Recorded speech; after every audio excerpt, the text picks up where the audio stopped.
Hey everyone, I hope you're doing well and staying safe during this time. If you're new here, welcome to the channel. Like I said, thank you so much for checking me out. If you haven't done so, please make sure to hit that subscribe button just right below the video. Cool, thank you so much. I really do appreciate it. And if you're returning, welcome back. Thanks again for your support. I truly do appreciate having you here. I got a couple interesting topics for you in this very latest Moon Lambo Hot Jam. I'm going to share with you the latest update from attorney John Deaton, who shared perspective in a recent interview.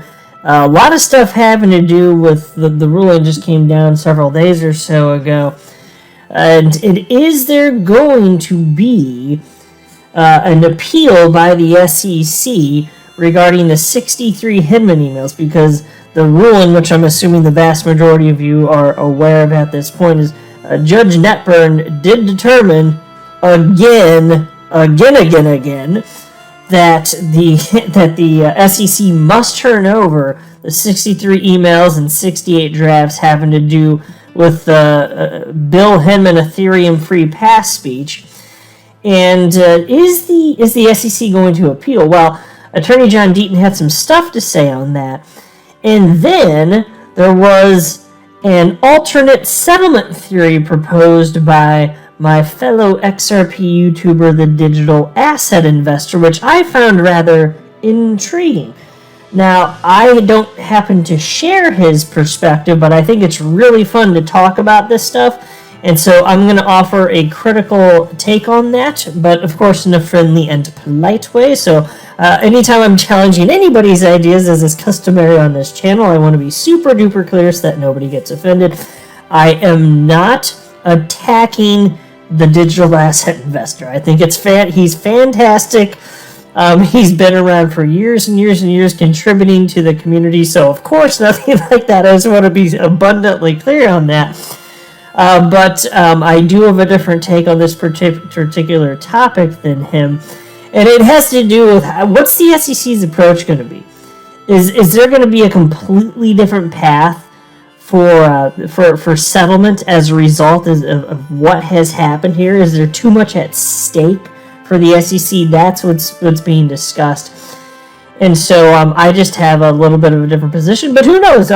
Hear me out. You guys tell me if you think that DAI's position makes more sense than mine, and if you do, that's perfectly fine. I love diversity of thought. As long as people are being adult and cordial and all that stuff, you can tell me I'm wrong to my face all the time, and as long as you're being polite and there's no rude intent behind it, then I'm cool with it. 7 days of the week. But before going further, I do want to be clear, I do not have a legal or financial background of any kind. I am not offering legal or financial advice, and you definitely should not buy or sell anything because of anything that I say or write. I'm just an enthusiast who enjoys making YouTube videos about crypto-related topics, but just as a hobby and just for fun. Let me start out by I'm going to read this headline here first. Check out this. This is from Decrypt. Ethereum merge pushed to Q3 as final chapter of proof of work looms. The Ethereum merge that forms a key part of the so-called Ethereum 2.0 upgrade has been delayed until the latter half of 2022. It won't be June, but likely in the few months after, Tim Biko, an Ethereum Foundation developer, said yesterday on Twitter. No firm date yet, but we're definitely in the final chapter of proof of work on Ethereum. And so for those of you not in the know, Ethereum from its inception has run on proof of work, not exactly the most efficient means of solving the double spin problem, but hey, archaic technology using what it uses. And so there's this move, a real move, and this is going to happen with its virtual certainty, that Ethereum is going to switch from proof of work to proof of stake, which doesn't use nearly as much energy. Is it a good move? Is it a bad move? That's not the purpose of this particular video. Interesting discussion for sure. Who knows if people look back in the future and be like, that's the moment where everything went terribly downhill for Ethereum. And there are a number of reasons that could happen. I don't know. I'm not saying it will. But the reason I wanted to bring this up is because it's almost like there's some sort of, what would you call it, central authority swaying and determining exactly what's happening with Ethereum. And so here's Santiago Velez. I want to share with you his tweet that's on your screen right now. And I have a lot of respect for Santiago Velez. He is a sharp individual. I first came across him when he was being interviewed by Raoul Pal, who is a former Goldman Sachs executive, and he's the founder and CEO of Real Vision, which talks about everything financial and all sorts of crypto stuff. Raoul Pal himself is very pro XRP. Santiago Velez, very pro XRP, and he really knows his stuff when it comes to XRP, including how Ripple is positioning XRP as a bridge currency. He is well versed, like super duper well versed. Just about.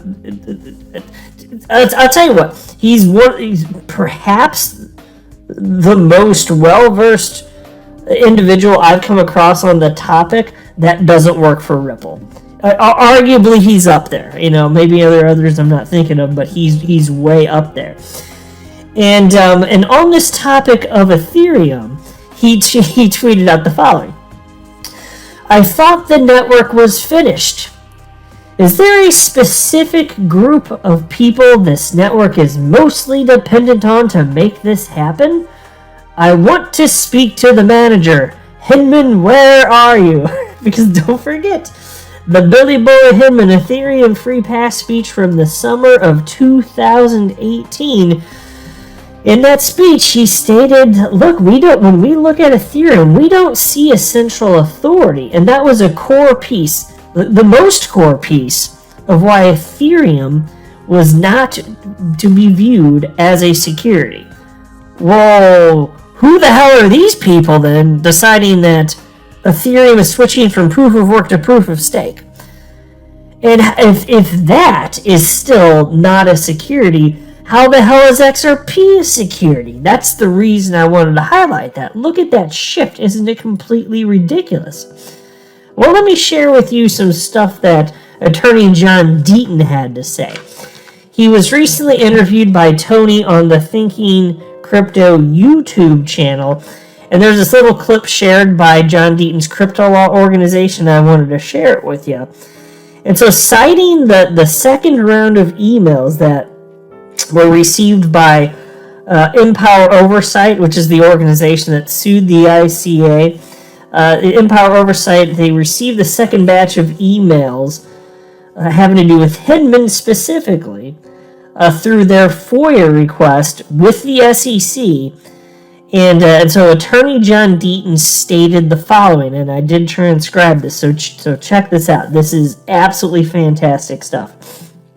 And by the way, I listened to this whole interview. It went on for 40 to 45 minutes. If you guys got a chance to take a look at it, I encourage it. It was a solid listen. I listened while I was walking my pet peeve at the park the other day, which of course is my 7-year-old terrier mix. But anyway, here's what Deaton said.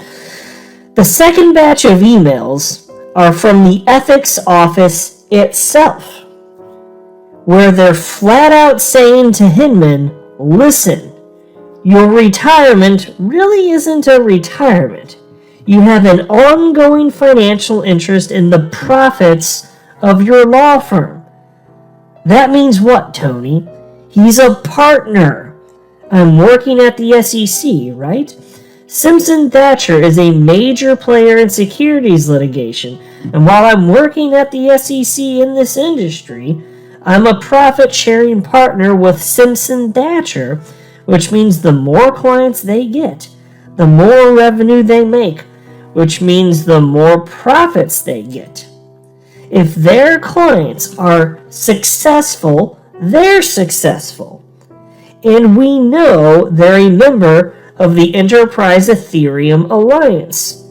And so we learned that there were emails, and a couple of them got terse between the ethics office and Bill Hinman, where they're saying, listen, you're in jeopardy of violating a criminal statute, right? There are laws. There are criminal conflicts of interest laws that are at play here. You are a profit-sharing partner. You can't do this. You can't meet with them. We know he blatantly ignored them. And so that's the truth. Billy Boy Hinman, he just completely disregarded the emails from the ethics office. In fact, it looked like he was perhaps arguing back a little bit. John Deaton's hitting the nail on the head here. This is exactly how he behaved. And it's not surprising, frankly, the ruling that Judge Netburn came down with, by the way. It is definitely not surprising in the least. And John Deaton has stated also that he does not think that if this is appealed, this decision, to force the SEC to release these 63 emails related to the Hinman Ethereum for Pass speech and the 68 drafts of the speech, he does not think that even if the SEC appeals Judge Netburn's decision, he doesn't think that Judge Torres is going to side with the SEC. He thinks it's about 100% certainty that Judge Torres is going to side with Judge Netburn. And you know what that means, and John has made this very clear, especially lately. That means settlement in his eyes. The most probable outcome from the day, and when does that timer start? The day that, assuming there's an appeal, the day that Torres comes back and sides with Judge Netburn, that's when the timer starts. That's when the 90-day timer starts. And if they don't, if they're going to be like, okay, well, this isn't going to work out, we'll just settle it. Well, maybe that happens, but I would kind of expect them to go for an appeal. That would be my for fun guess. I don't know. But I would not be surprised to see that in the least. Because they don't mind dragging this thing out. And who knows, maybe they get lucky. I can see from their perspective. Now, they're not going to get lucky. It's a virtual certainty. But still, I could see potentially that's what they're thinking. So what about this alternate settlement theory that was proposed by my fellow XRP YouTuber, the digital asset investor? Interesting topic, which is why I thought I'd talk about it. I think it's fun to share ideas and have thoughtful conversation with others, especially if you disagree. Like, that's when it's most interesting, is when you disagree with somebody. It's the case that I'm telling you, there are a lot of adults that they sincerely get offended when they're confronted with an idea that's different than their own, and they take it as a personal attack. That's the reason I go out of my way to make sure that when I am challenging somebody's idea, I'm like, just to head this thing off just in case. Everybody always knows what my intent is here. I just think it's that's the reason I started this channel. It's fun to intellectually think through these things and engage in critical thinking. That's the most fun part about running this channel off the top of my head. I don't know if there's another aspect I like more than that. That's just off the top of my head, yeah. Just thinking through the stuff and engaging with other members on these types of topics. So here was the comment from the digital asset investor. He tweeted out the following the other day. Alternate settlement theory. Think of the bargaining power the SEC loses if they appeal the Hinman email decision and it's rejected. If I'm them, I work something out beforehand. Think of the bargaining position Ripple is in the second the SEC gets rejected versus before.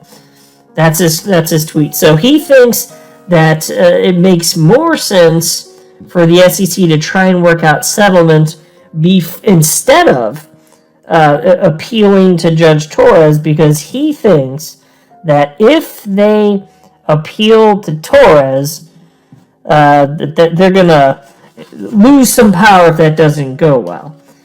And so, in my opinion, the digital asset investor's alternate settlement theory, and I don't mean this in a rude way, but I just don't think it makes sense. To me, it's not logical, personally. But the SEC already asked for reconsideration of the 63 Hinman emails, and they got rejected. If they appeal to Judge Torres and get rejected again, nothing additional is lost. Nothing additional is lost. The rejection that occurred already, which was due to a ruling again by Judge Netburn, is not precedent setting. It is not legally binding for future cryptocurrency lawsuits. So, if the SEC appeals to Judge Torres and they get denied yet again, nothing changes. Nothing new is lost. That decision still would not be precedent setting either, by the way. It still would not be precedent setting. It still would not be legally binding for future cryptocurrency lawsuits. Especially if there's a loss, especially if there's a settlement afterwards, you know. What power does DAI think the SEC would lose for this case and or future cases by appealing Judge Netburn's decisions? I don't see where any additional power loss would occur. Now that said, I agree with DAI that it's not likely we will ever see the 63 Hinman emails. You know, if the SEC appeals to Judge Torres and loses yet again, you know, I think we're looking at a settlement. But whether they negotiate now or after a failed appeal, the SEC is in the same position. The court has demanded they turn over the 63 Hinman emails. And I'll tell you this too, Ripple's legal team, they know that it's a virtual certainty that Judge Torres is going to side with Judge Netburn on this. It's not going to get overturned. Just like John Deaton said, he said, Judge Torres is not going to overturn Judge Netburn's decision. He said that with an incredibly high level of confidence, which I took note of because he was talking about it in that interview with Tony on the Thinking Crypto YouTube channel. I'm your guy. I will keep you posted. I'm your advocate. I'll be back on a daily basis, usually multiple times per day, with these videos to keep you updated with everything going on. So, I hope you enjoyed the video. If you haven't done so, make sure to hit that subscribe button. Feel free to share any of my videos with your friends, family, social media, or anybody who may care to listen. Thanks so much for your continued support. I'm always here for you. I want to help you through this time. So thank you so much for continuing to choose me. Enjoy your day, stay safe, and I'll catch you again probably in a couple hours. Thanks, everybody. See you later.